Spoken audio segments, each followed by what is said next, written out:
This is the 18 Strong Podcast with Jeff Pellizzaro, episode number 49. Welcome to the 18 Strong Podcast, where you get direct access to the world's greatest experts on training harder, practicing smarter, and playing better golf. Now, here's your host, Jeff Pellizzaro.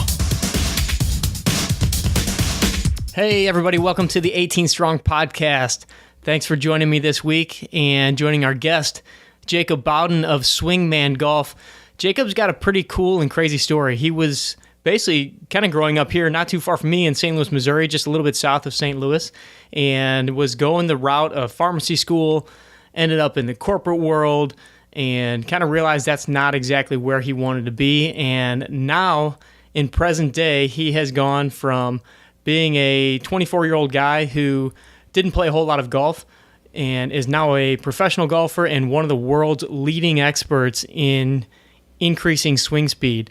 And basically he's dedicated a lot of his instruction to creating one of the most successful products and websites, which is called Swingman Golf, that's dedicated to increasing and helping clients, customers, golfers increase their swing speed.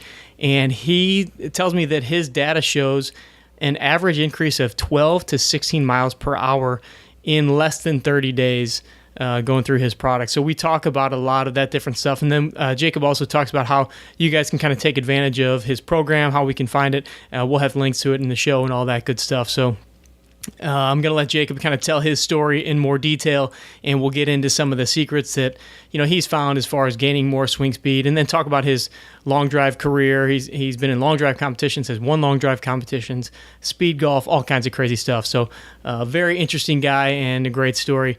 Just real quick before we jump into the episode, I want to keep you guys up to date on things that are going on here at 18 Strong. The book, as I've been talking about over the past several weeks, is very close. I want to thank first and foremost the people that reached out to me and said that they wanted to read a pre-released copy, basically the first final draft that I have, and I had about 20 people that are reading that. I apologize to those of you that reached out to me and I wasn't able to get it to you. I did want to keep it to about 20 people just so there wasn't an overload of feedback coming in because I want to make this as good as possible, but sometimes you get too many people giving feedback and it makes it tough to finish a project. So just want to say thanks to all of you guys, and that is coming very soon. I've gotten some great constructive criticism, some good compliments, and so I think that this is really going to help make the book that much better. And then also just have a big weekend coming up for 18 Strong. I'm heading to Dallas tomorrow morning.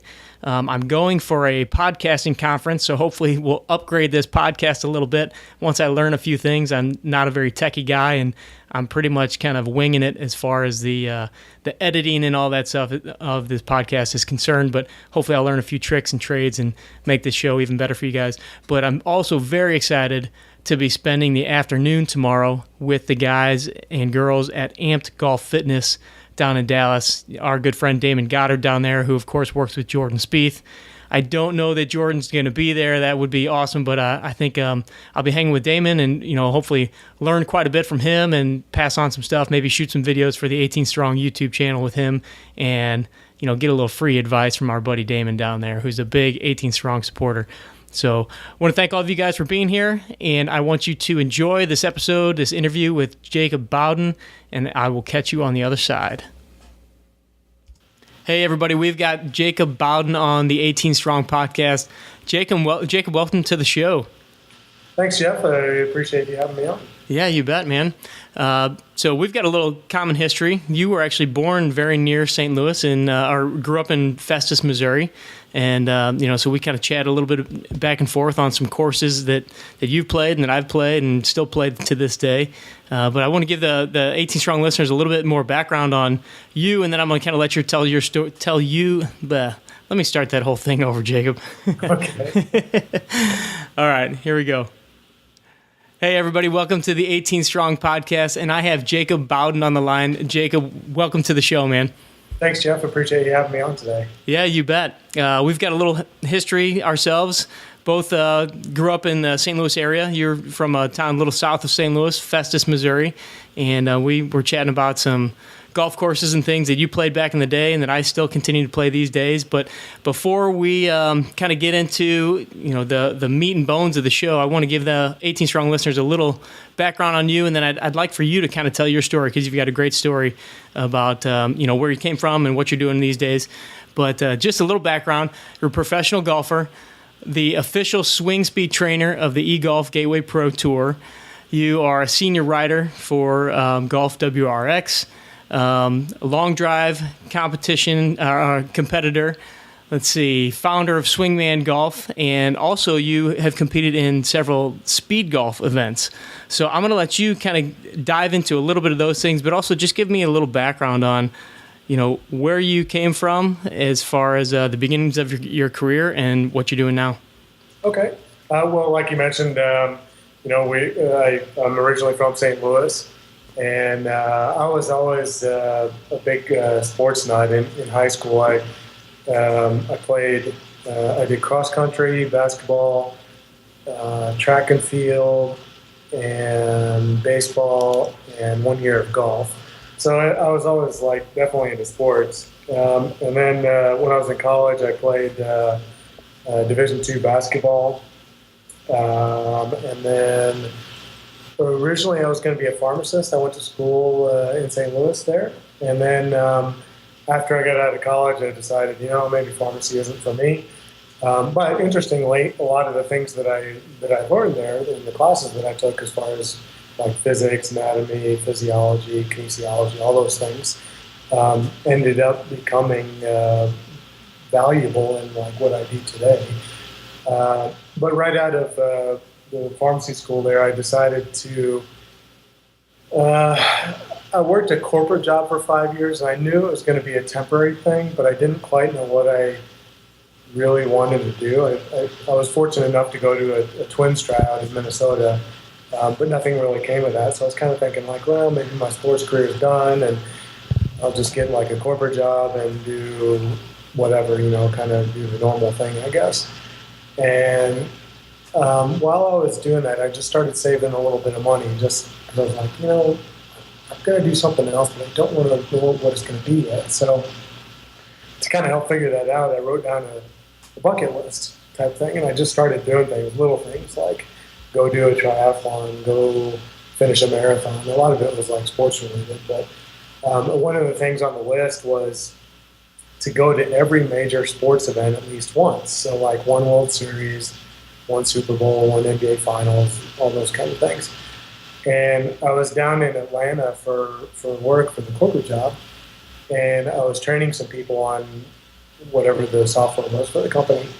And the last day of training got canceled. So I was like, cool, I got some extra time now, so what am I going to do? And as it turns out, the PGA Championship happened to be in town that week. So I was like, great, we'll go get tickets.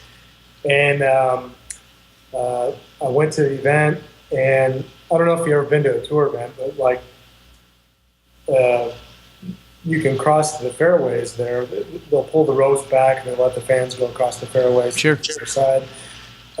And there was one area of the course where they opened the ropes and I walked across, and I was the only one that walked across. So it was kind of cool. So once I got out in the middle of the fairway, it was the strangest thing. It was this light turned on and the sky got brighter, and it was this light turned on inside me.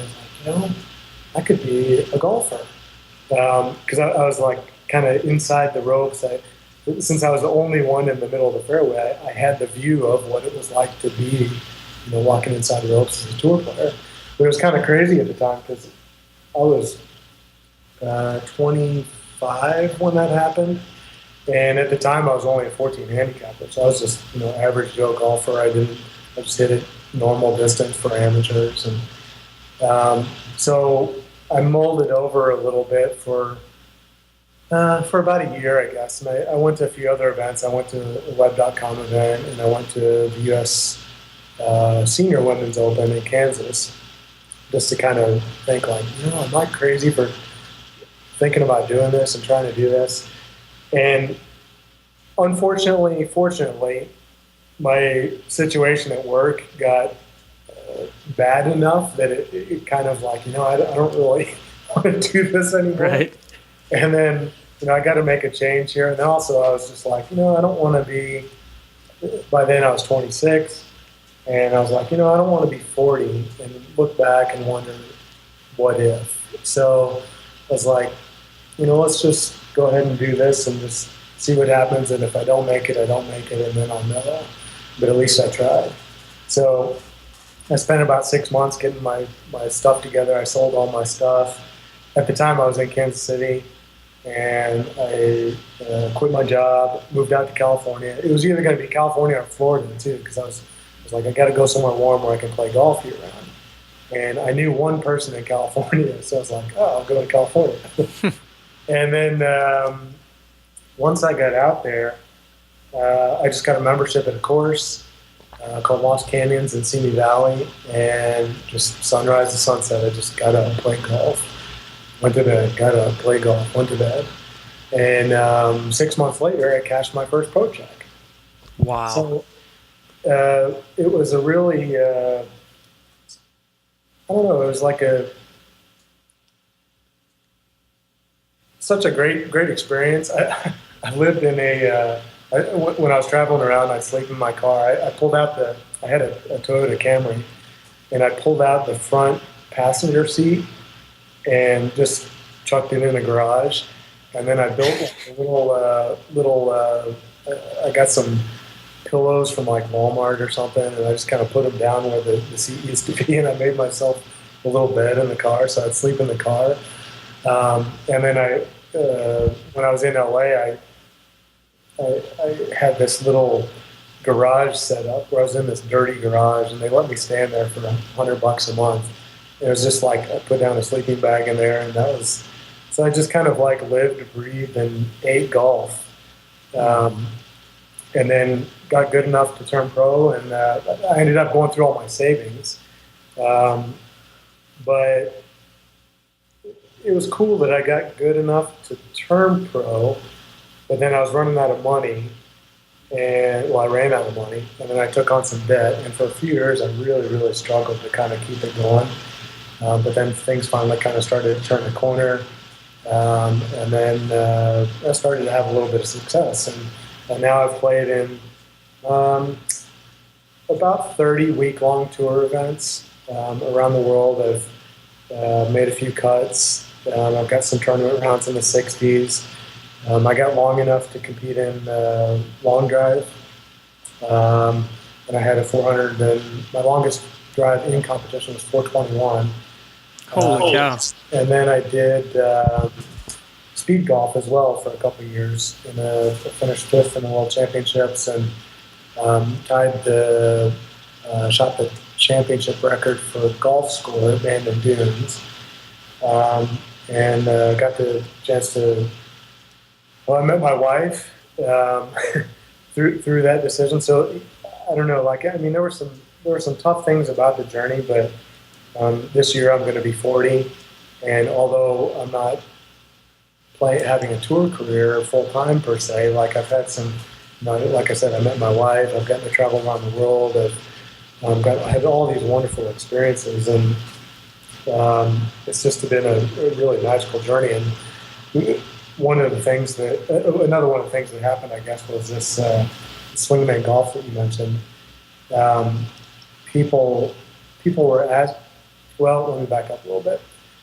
Right when I moved out to California, I was out on the driving range one day, and hitting balls in this crazy wind, and all of a sudden I got blown over by a gust of wind, and were it not for the guy behind me getting blown over for the same gust of wind, I would have bumped into him. And anyway, we started chatting. I'm like, man, we're so dedicated being out here in this crazy weather, and I started talking to him, and it turns out this guy named Dan Schauger, and he asked me if I knew this guy named Mike Austin. Mike Austin had this 515-yard drive in the U.S. National Senior Open in 1974. Holy cow. And so it was with the old equipment, old technology. And what was crazy was he was 64 years old at the time. And at the moment I was like, it sounds familiar, but I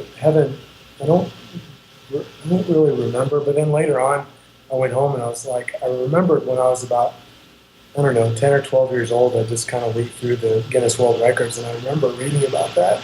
And I thought it was so cool that, like, I got a chance to now meet this guy and, like, kind of get taken under his wing. And they really helped me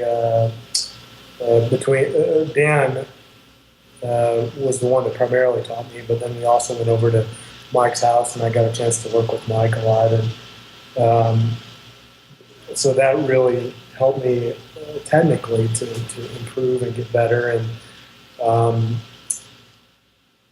well, tell me a little bit more about Mike, because I was reading through your website, and you go into a little bit of detail about him and how he was a big influence, and both of these guys really were big influences. But I know you talked about how he had kind of a unique style with his teaching, and that that definitely helped you grow as a player, but may also have been the reason why a lot of people haven't heard of him. Yeah, he's kind of I don't want to say like a cult type character, I guess, but he was known for hitting the ball really far. That's really all he cared about, was just hitting the ball long. Or so I gather anyway. But he was a good player too. I mean, he was playing in the U.S. National Senior Open. But his teaching style was a bit, I don't know, if you look around the internet or talk to people that knew him, like, he would yell at you and he would hit you. So it's not normal, like, kind of teaching style. But and when I met him, he was probably, I don't know, 90 years old, and he was paralyzed on his right side, and he was like in his chair, or sitting down. And I didn't realize he could walk until one time he got up and kind of just managed to hobble himself around. But even when he was that age, he could still, like, he'd whack you pretty hard if he didn't like what you were doing. And I think it was just a way to get people's attention. So, if you're sitting there getting a lesson, and then all of a sudden the guy yells at you, and like, hey, blah, blah, blah, don't do this. Like, you're doing it all wrong. And then it really kind of grabs you, and you're like, oh, wait, I don't want to do that again. So in a way, that kind of teaching style could maybe put off a lot of people. And I guess he was kind of a little bit of a rough character. Even at that age, he was always kind of like, oh, I'll, like, kick your ass kind of thing. It's funny, this old guy, like, so really interesting character, really smart guy. He had a background in kinesiology and anatomy, and so he really understood the golf swing and how the body worked, and how to get power out of it. But I think he kind of rubbed a lot of people the wrong way, and I assume, maybe that was one of the reasons why he really never got into mainstream golf. And then he was more concerned about distance than, he wanted to hit driver 7-iron on a par 5 when other guys were hitting driver 3 with 7-iron. So the scoring didn't really matter to him so much. And I guess, that players get a little bit more publicity than long hitting guys. But he was certainly So that was a little bit about Mike. He was definitely a character. And what was it about his style of swinging, or what was it that you learned from him, and that really kind of propelled you? Because I know that you attribute a lot of learning how to hit a ball far from him. Is there a certain swing style or something specific that he taught that you have really taken on? Well, I got a good swing foundation out of working with Mike and primarily Dan. But I guess there were several main points that really kind of got me to improve so quickly and really improve my distance so much from a technical standpoint. One was cutting down on my head movement to kind of keep it simple. He called this C7 vertebrae, where the point where your shoulders, neck, and spine intersect. he called that the swing circle center. And one of his key concepts, I guess, was to keep that point, that orb of space in a relative same point of space during the swing. So if you lower that, I guess wherever that is, it dictates where the bottom of your swing is going to be. So by keeping my head a little bit, not perfectly still, but more relatively still, like less up and down, less lateral swaying, it really helped me improve my ball striking. So that was one thing, this idea of the swing circle center, and more simply put, just trying to keep your head relatively still until after you hit the ball. That really helped. And then a second thing was keeping the club face, minimizing rotation of the club face through impact. Historically, a lot of teachers have wanted people to open the club face on the back swing, and then on the way back down, roll it back to squared impact, and then roll over beyond impact. And that kind of hand action makes it really, really difficult, I think, to hit it consistently straight and to control your shots. So that was another thing. We basically tried to keep the club face more, take out some of the rotation and keep it a little bit more square through the club face. So that really helped rein in my shot dispersion. You're still human, so you're still going to miss a little bit, but I definitely got a lot more accurate and a lot more consistent once I started doing that. So that was the second thing. And then a third thing was how he used his legs. And it's a little bit difficult to describe this without pictures or a video, but I'll try and explain it a little bit. Yeah, and we can probably link up a video in the show notes too, so people can see exactly what you're talking about after they hear the episode too. Okay. But the modern golf swing is more, when you think about your spine, it's kind of like a more centered swing, I guess. So you put a barrel around yourself and you kind of rotate within the barrel. Mm-hmm. So your spine, I guess from the face-on viewpoint, is relatively straight up and down. What he did that was differently, and I'll try and explain this as best as I can without pictures and video, but he would rock the bottom of his spine laterally, kind of parallel with the target line. So on the backswing, he would pull the bottom of his spine away from the target, and that would kind of dip your lead shoulder down a little bit, and then he'd just make a turn in the backswing.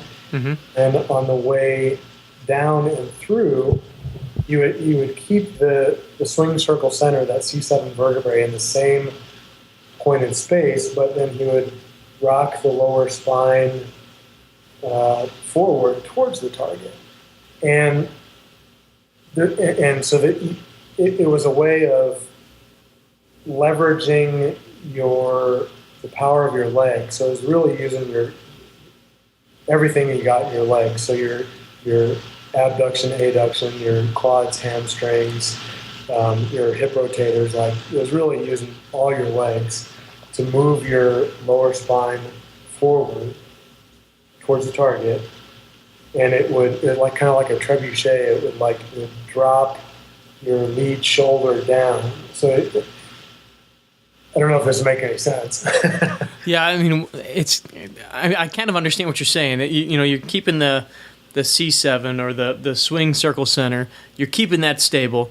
You're getting a little bit of the lower trunk, hips, almost that rocking into a kind of a trail leg weight shift almost, and then moving towards moving towards the target on your downswing, if I'm kind of understanding it right. I'll definitely put up a video, and actually, if you have a good video that you think would demonstrate this really well, maybe I'll grab it from you and I'll put that up so people can see it. But I'm kind of picturing, just a good solid leg action movement, and you see it a lot in the long drive competitions as of late. I mean, you even see some guys that are almost kind of moving and stepping, but I kind of understand the concept of keeping that swing center circle and then letting your lower body really drive the force from the ground and letting you rotate through. It's a little bit more old style type swing, like Sam Snead had a lot of like these type of characteristics. Bobby Jones had these kind of swing characteristics. It was a little bit more of a swinging type motion than I guess more of like a hitting type motion that you see today, and a lot more leg driven, like you said. On the backswing, your lead foot, the heel's going to come up off the ground. Mm-hmm. In the top of the backswing, your rear leg is going to straighten. I suppose, by a lot of golf instruction standards, if you look at it on video in 2D, it can look like a reverse pivot. But I wouldn't call it that unless, let's see. It looks like a reverse pivot because from a face-on viewpoint, the lower spine is going away from the target. And then on the way through, it's going towards the target. I forget where I was going with this, but yeah, we'll definitely put up some visuals so people can see it and get a little better feel for it. There's a lot of modern swing no-nos in these type of movements, but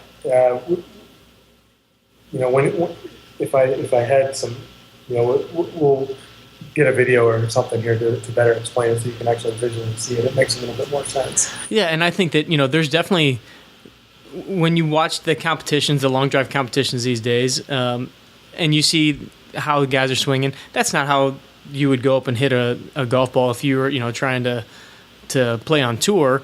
But if you're trying to maximize and leverage as much power out of it, it makes sense that maybe that lead foot is going to come up. It's going to let your hips rotate a little more. You're going to get as much torque as you can. And so there's definitely different things that are not necessarily, like you said, going to be in current modern day instruction that you'll read in a manual on how to hit a golf ball perfectly right now. But if you want to leverage it and get as much power out of it, I'm sure there's definitely some secrets, and I'm sure we're going to get into some of that stuff when we talk about the Swingman Golf. But there's secrets and little tips and tricks that you can use to really generate that club head speed.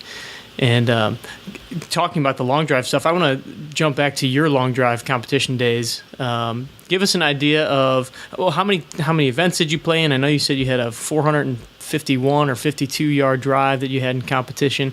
So give us an idea of some of the competitions you were in, and then I want to get into even a little bit of the training that you did around those competitions, because I know you.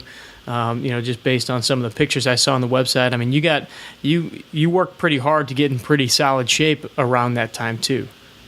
Right. So I competed in long drive in 2003, 2006, and 2007. I won the Pinnacle Distance Challenge with a televised 381 yard drive, and then my longest in competition was when I set a grid record during a qualifier for the World Long Drive Championships, and that was the 421. But like you said, I was working on my body to be able to do that. I was kind of like, okay, technically I'm pretty good, and I'm getting about as much as I can out of my swing technically, and I've got my equipment fit to as best as I could with the technology that was available back then to optimize my launch conditions. So I'm like, okay, how do I get longer? And the only way I could think of was to be able to swing faster. So I started researching ways around the internet back then of how to be able to swing faster. And most of the stuff I would come across would be more technical type swing type things to be able to hit the ball farther. And even when I look into golf fitness was a little bit more in its infancy back then. This is like 10 or so years ago. So there really wasn't a lot of information about how to do that. So I was like, I had a background in sports. I worked on my vertical leap in high school and college. I used to be a fitness model for magazines, so I've made, I built muscle, I changed my body and those kinds of things. So I knew, like, I felt like it was possible to be able to increase my swing speed through physical training. So I started researching other sports. I looked at Bruce Lee because he was really fast and powerful. I looked at Fred Hatfield. He was a Dr. Squat, they called him. He was like a champion power lifter. I looked at sprinters, jumpers, like just anything and everything I could think of. It was from other sports of how to get faster, how to get more explosive, how to get more powerful. And then I put all that into a little training program for myself. I'm like, all right, I'm going to try this and see how fast I can get.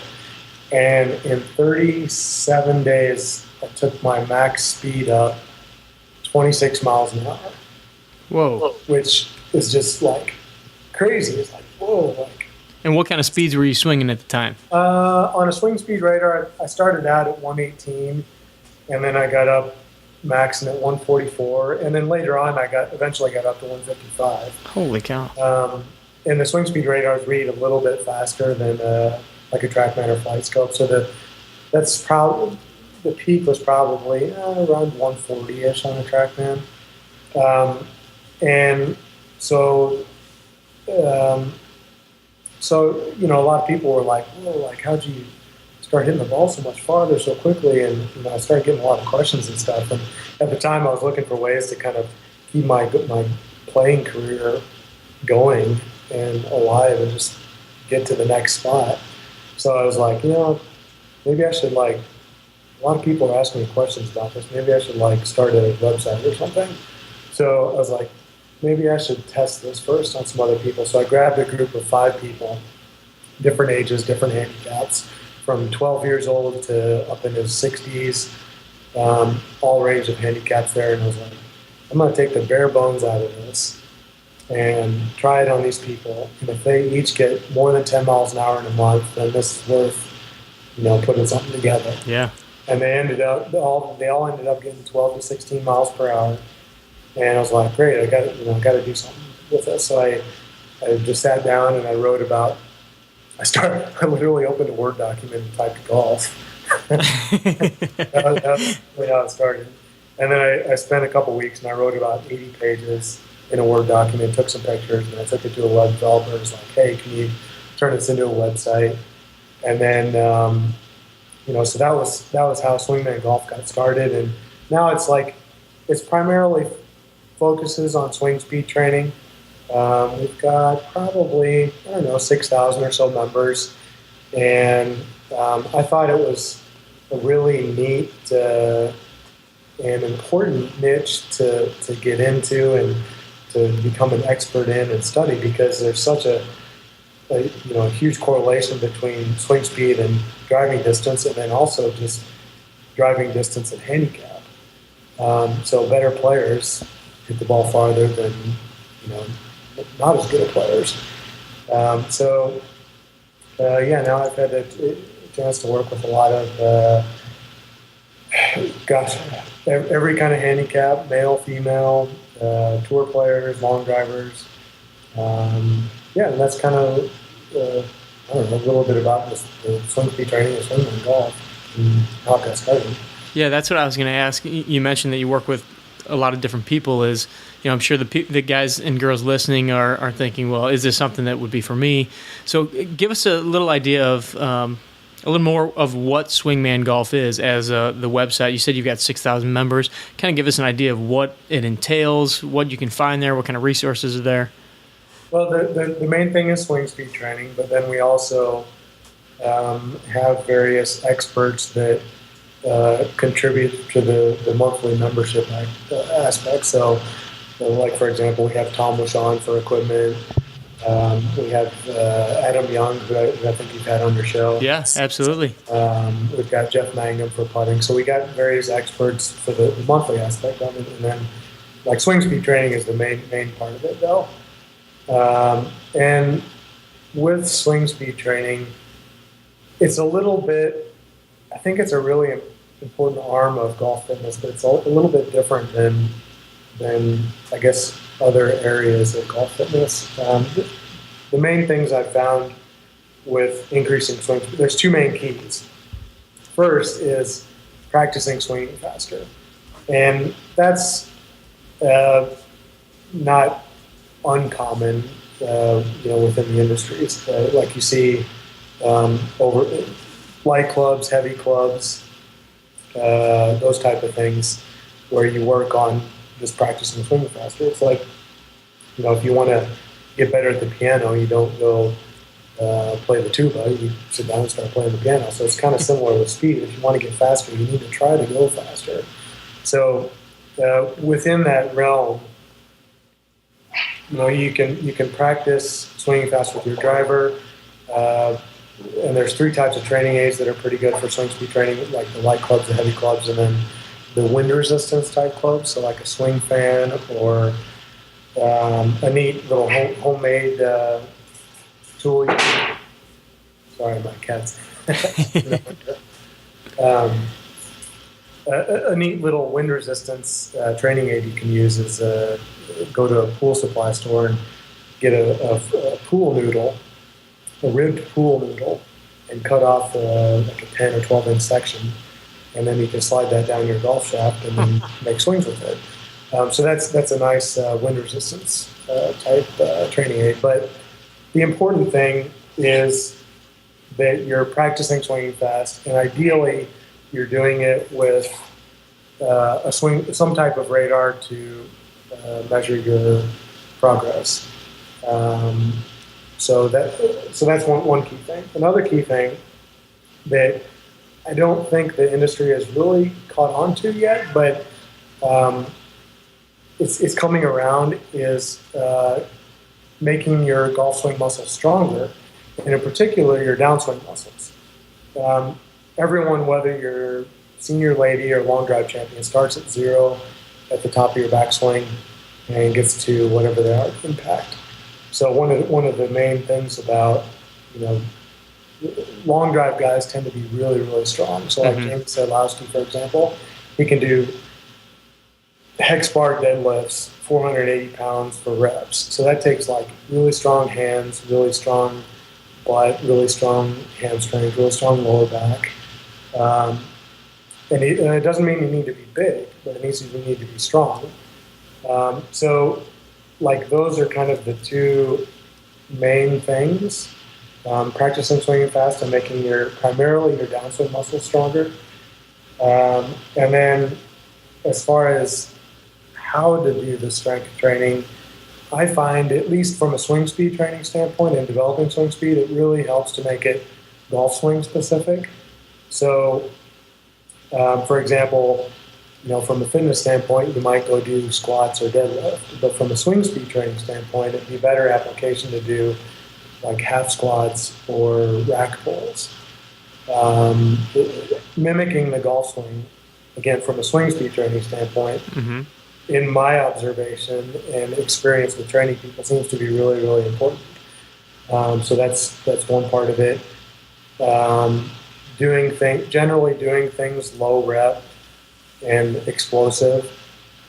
So kind of training like a power lifter, because the golf swing is kind of like that. It's like you're making a short-term explosive movement, and then you are resting for several minutes to go to your next shot, and then you make another one, and then you're resting for a few minutes to get to the next tee box, while you're doing your putting and chipping. So it's high recruitment, short amount of time, not a lot of reps. So training that way, I think, really helps as far as, again, from a swing speed training development standpoint. So heavy weights, explosive movements, low reps. So like, if I'm doing squats in the gym, or half squats, I would say, I might do 6 reps total. So the first 2 reps, my weights are going to be a little bit different, but with half squats, I might start out with maybe 3 plates, 345 plates on each side. And then the next 2 reps, I would do 4 plates. And then the last 2 reps, I would do 5 plates. And that last set is like you're trying to achieve a new max. And so each workout, you're trying to move up your max and get, again, stronger, as strong as possible, as high as improvement as possible for, short amount of time, low reps.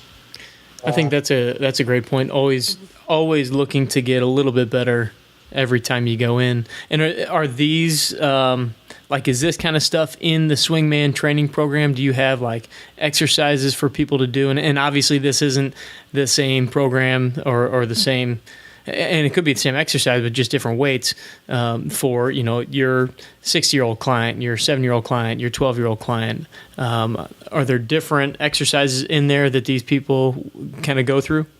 Yeah, it depends on how motivated you are, what you have access to, how hard you want to work.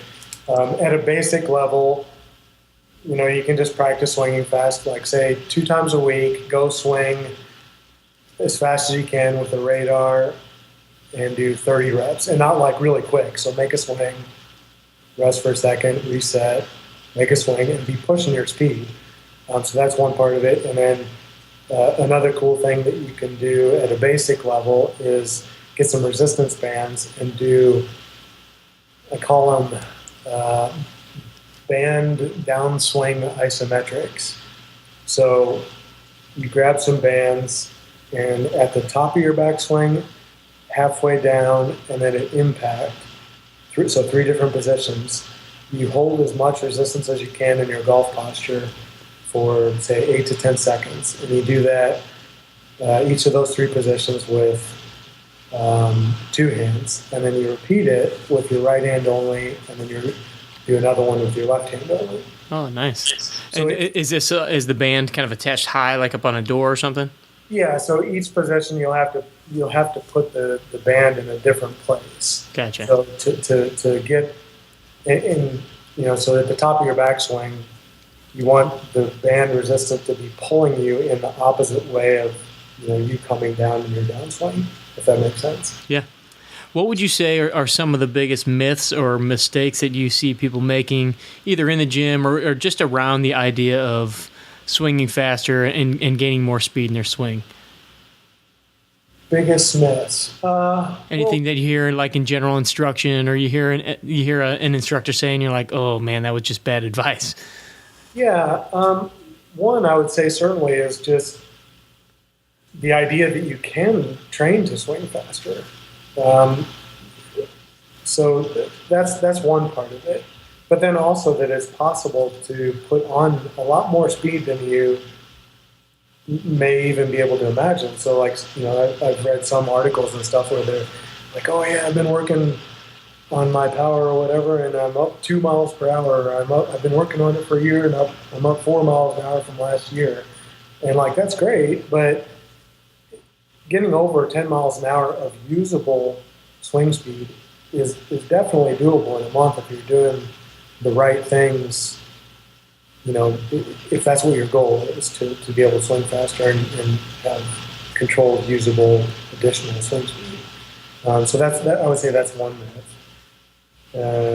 And then I don't know if you want to call it a myth, but I guess bridging a gap between maybe some common, more common golf fitness type things and swing speed training in particular is the golf swing specificity of it. In my experience and observation, is really important. And then, again, working to make most importantly, your downswing muscles a lot stronger. And you can get a lot stronger without getting a lot bigger too. But So I don't know if you would call that a myth, but that's certainly seems to be a bit of a, I don't know. Well, I'd say that it's a debate that goes on in the fitness world, and I know that coming from a strength and conditioning side, there's a lot of talk of just training like an athlete, making you bigger, more powerful, more explosive.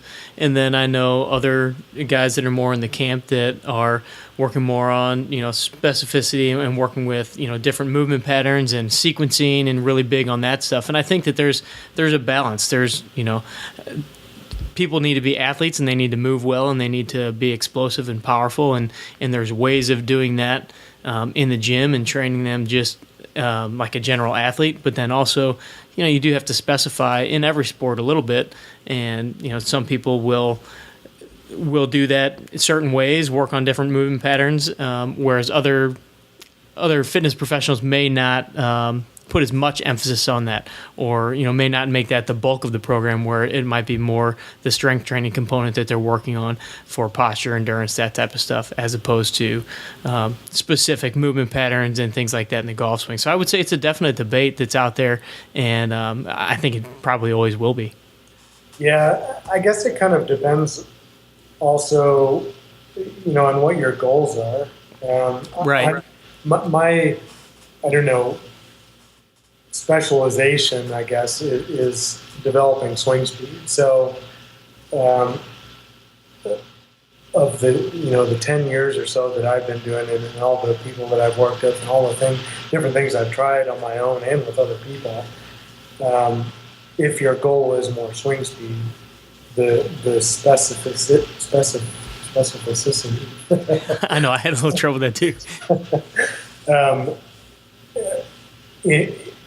In my experience and opinion, that if that's what your goal is, that will get you quicker swing speed results while still achieving things as a byproduct like balance and stability and coordination and all those different things. And I think another one of the beneficial things about it as well is that when you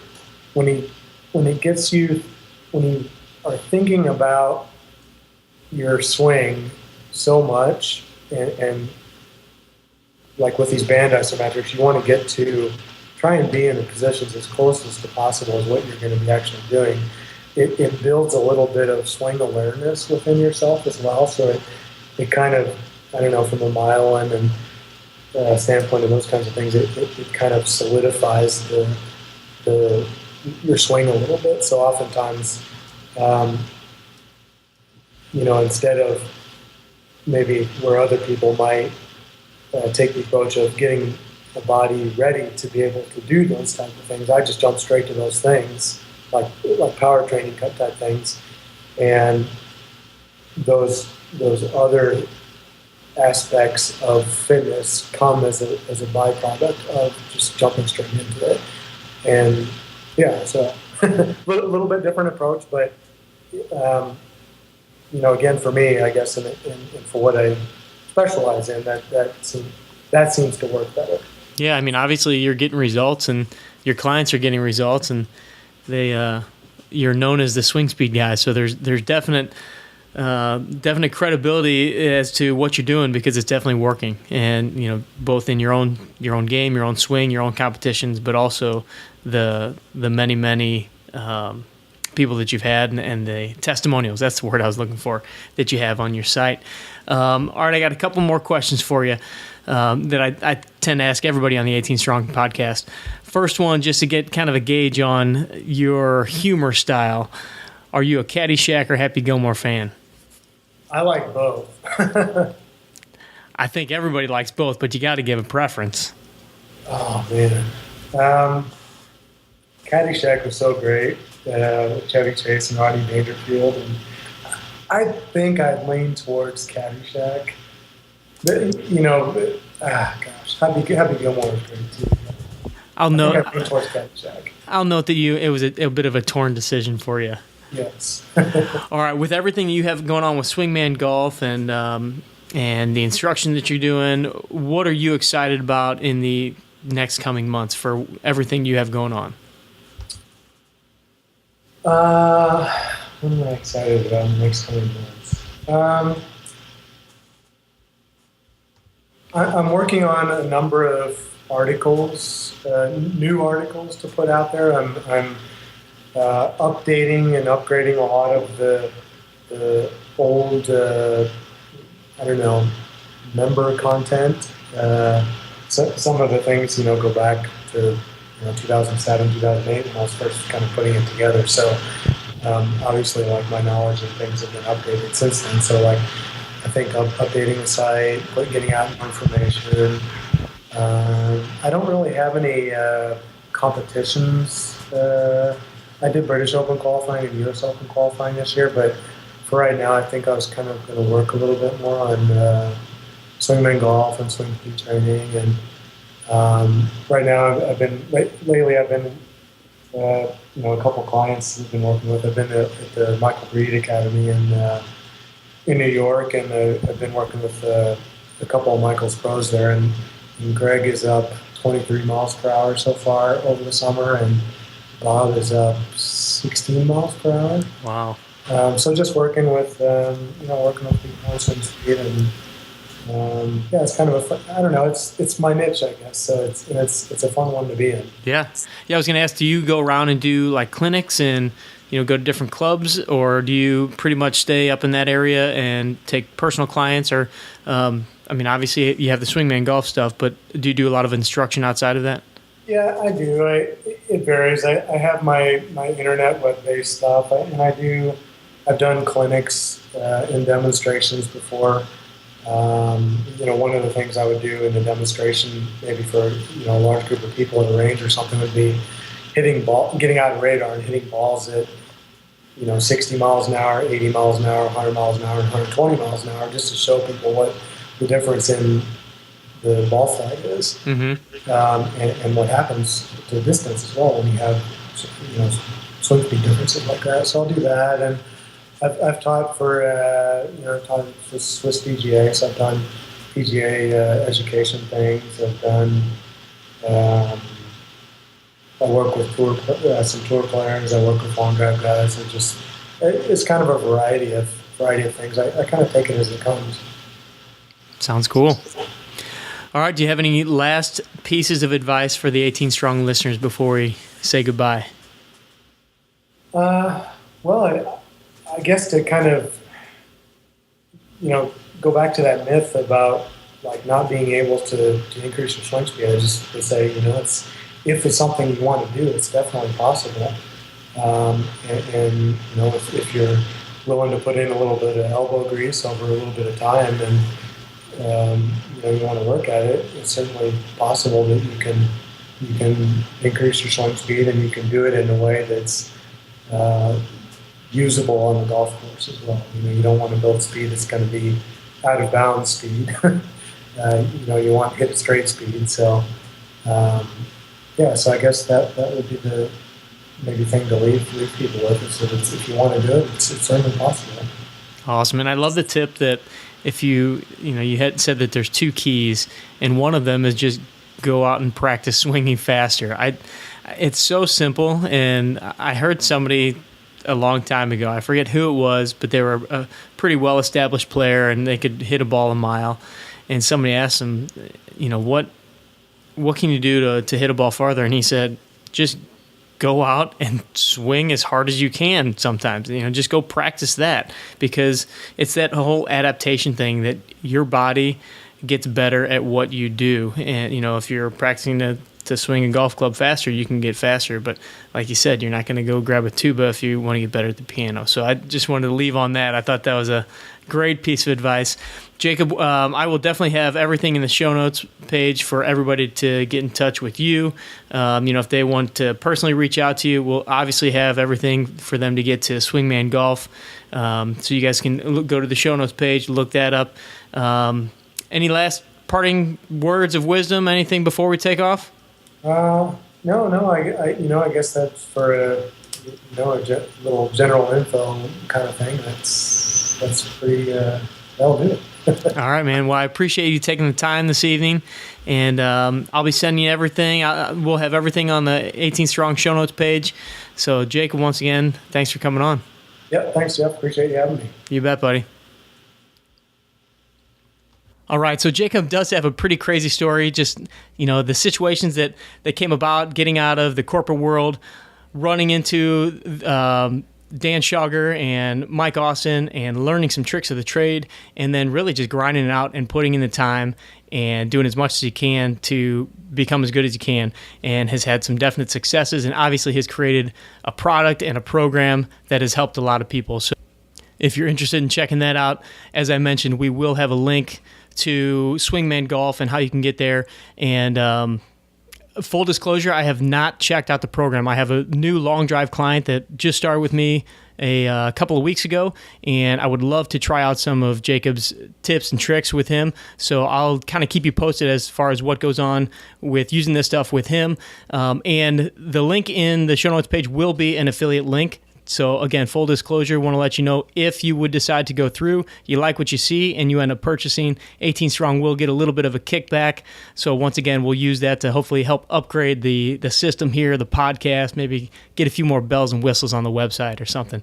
So I want to thank you guys for joining me on the 18 Strong podcast. As always, really appreciate your feedback, and really, really appreciate any shares, likes, tweets, whatever you guys can help do to spread the word of the 18 Strong podcast. Go to the YouTube channel, and if you get a chance, a review in iTunes always goes a long, long way. So thanks for supporting us over here, and we will catch you next week. Don't forget, train hard, practice smart, play better golf. Thanks for listening to the 18 Strong podcast at www.18strong.com. And remember, train hard, practice smart, and play better golf.